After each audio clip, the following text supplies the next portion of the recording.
Hello, it's Phillip Taylor speaking from Richmond Green Chambers in London. Today I'm looking at this book over here. It's called Statutory Nuisance. It's now in a 4th edition. It comes to us from the publishers Bloomsbury Professional. It's been written by 3 people. Robert McCracken, Queen's Counsel, Gregory Jones, Queen's Counsel, and James Pereira, Queen's Counsel. We've reviewed this before. We know Robert quite well. Elizabeth and I discussed this book, and we thought it would be really nice to review the new edition, which has expanded a bit from the last one. And our title for this review is Remedying a Disparate Collection of Unacceptable States of Affairs as Modern Life has Generated More Ways to Create Nuisance. And that tries to encapsulate the issue of why statute has become involved in this area of the law of tort. Let's just have a look at the book first of all. It's a paperback, you can see it there, nice red colour, rusty colour. There's the actual spine there, and then there's some blurb on the back. Quite a lot of information about the actual book itself. It runs to nearly 800 pages. The index at the back is by paragraph numbering, so you should be able to find things pretty quickly. It says all references are to paragraph number at the front of the index there, which is the back of the book. You've got an appendix, which is useful links, again right at the back, and then you can see the various other appendices which are listed. And what we do after that is we get to the beginning of the appendices, when we finally get there, because there are a lot of them. Here we go. We just get to the last part of the book, and once we've got there, you can see Appendix A. That starts off with forms and draft notices and runs through, and I'll explain a bit more of that in a minute. There is a list just before that of the appendices in short form as an index, and then you can see the back of the body copy. You can see it's half of the book is appendices and the other half is the body copy of the text. You can see you've got paragraph numbering at the sides, and you've got footnotes. Quite a large number of footnotes throughout, both for statutes of course and cases. If we go to the front of the book, there's the information about the distinguished authors of this publication. I ought to also mention that in addition to the 3 main names, Daisy Noble is also mentioned in the list of people for this 4th edition. And then we get to a preface by the Right Honourable Lord Justice Lindblom, which is the actual foreword for the 4th edition. The 4th edition came out in 2019. I'm recording this at the beginning of 2020. There's a look forward to the 1st edition, which was written by Lord Slyn of Hadley. And then there's a preface from the 3 main authors, which is just setting out where they have come to with this work. Some acknowledgements, and then what you've got is a detailed content section. So you should be able to find what you are looking for pretty quickly. It's a very detailed book, and it's a very specific area of law, both involving of course crime and tort. There's the back of the book. There are 10 chapters in total, and then the appendix are A through to I, so there are 9 in total. Table of statutes, of course, must have that. Table of cases. Then after that, a large number of cases, of course. And then what we do after that is we get to the chapters themselves. Chapter 1, it deals with the nature and scope excuse me, of statutory nuisance. Then it runs through, and you can see the structure all the way through. It's a very standard approach for Bloomsbury and for main law books. So what do we say about this edition, having reviewed it before? Well, we decided not to go over old ground and look at what we'd said before, so we came to this in a rather fresher way. And we say this: statutory nuisance is a, quote, an area of the law that affects our everyday life, as Lord Justice Lindblom observed in the foreword to the new 4th edition of this highly regarded legal text.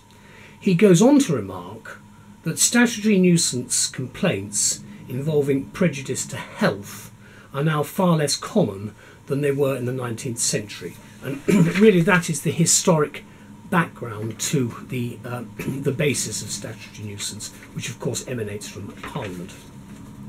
If climate change activists find this a tad surprising then, they can rest assured when further reading the book that modern life has generated more ways to create nuisance and a substantial increase in the number of complaints relating to noise disturbances. Now, noise, of course, is the law of noise is a very special area, very much linked with local authorities, but this, of course, is a much wider area that Robert, Gregory and James are covering.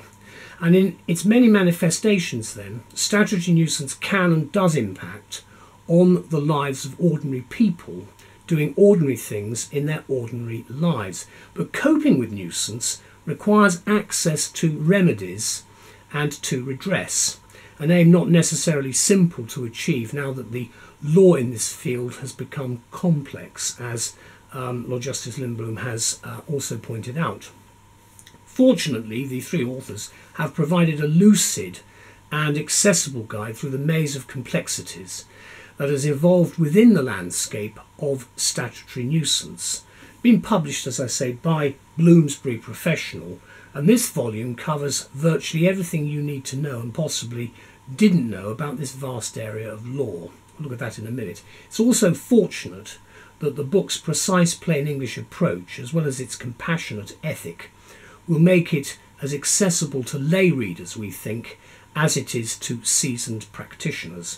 For example, the introductory chapter on the nature and scope of statutory nuisance covers key considerations and a range of other matters, including the categories of statutory nuisance.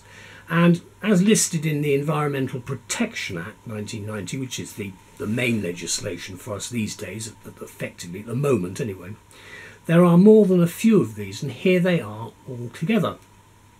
The state of premises, smoke emissions, fumes or gases from dwellings, effluvia from industry, trade or business premises, accumulations or deposits, animals, insects, light, noise from premises, noise from vehicles or equipment in the street, and other matters declared any other acts to be statutory nuisances. And one cannot, of course, but agree with the authors that any or all of the above can be referred to as a, quote, a disparate collection of unacceptable states of affairs, most of which put at risk human health or harm and amenity to neighbours. So you can see the very basis, the germination, if you like, of the tort, the concept of tort. Adding, of course, in effect, that the legal processes for dealing with and rectifying such harms are often complicated and expensive. In my view, far too complicated and far too expensive. And of course the authors in their mission statement offer the assurance that this book is intended to give the general lawyer, environmental health officer and intelligent layman or lay person an awareness of the possibilities that is otherwise only available at great expense from specialist practitioners. And that, of course, has always been the problem in the past. Maybe that things will change, but at the moment there is a problem there. Unsurprisingly then, the book is reassuringly practical. It's about 800 pages. It deals, for example, with a number of things: assessing potential nuisance, the process of drafting, preparing evidence, understanding the role of judicial review, which is going to be looked at again by the current Johnson government, and more, including a commentary on costs awards, which I think is very helpful. Now, Annex A, or rather Appendix A, which is at the back, it's the first of 9 of them, contains a handy collection of forms and draft notices. As I said, it's half the book, and that's why this is very much of a workhorse book, in the sense that it's got a lot of practical stuff in it. And of course, in the new edition, there's much new material, including the Anti-Social Behaviour and Crime and Policing Act 2014 and subsequent key cases. And of course, practitioners will also appreciate the almost 30 pages of tables of statutes, statutory instruments and cases. The extensive footnoting provides a wealth of research resources throughout, and I did find that helpful. Not too much as well, I got the balance just about right.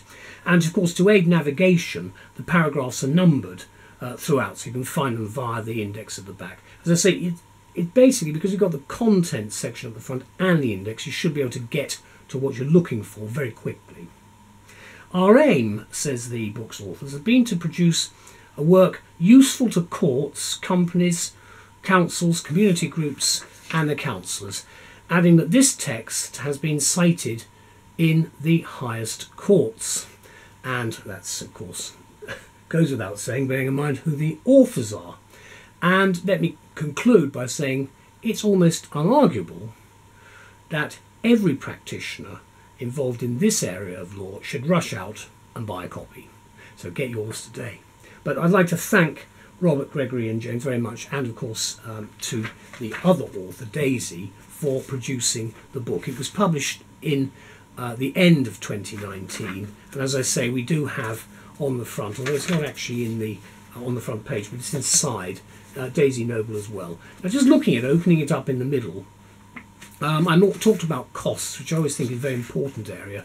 That's chapter 7, costs and compensation, because that really is a problem. I mean, one of the difficulties, of course, again, looking at both the magistrates' court and, of course, the civil areas, one of the most important things is not just a question about money when it comes to this sort of problem. It's also a question of trying to remedy what's going on in other ways, like stopping it. And, of course, that is, for many clients, the main problem. Certainly that is the position concerning the issue regarding noise. Anyway, I'd like to thank Rob McCracken, Gregory Jones and James Pereira, and of course Daisy, very much indeed for producing this work, and also to Bloomsbury, who are actually at the moment giving us a much better service. I wouldn't say it was bad in the past, but it's an enriched service that they're now giving us, and I'm very grateful to them at Bloomsbury Professional Law for what they're doing. It does make our lives a great deal easier. Thank you to all. Do have a look at our review as it appears in the journals and online. Thank you to all. Bye-bye.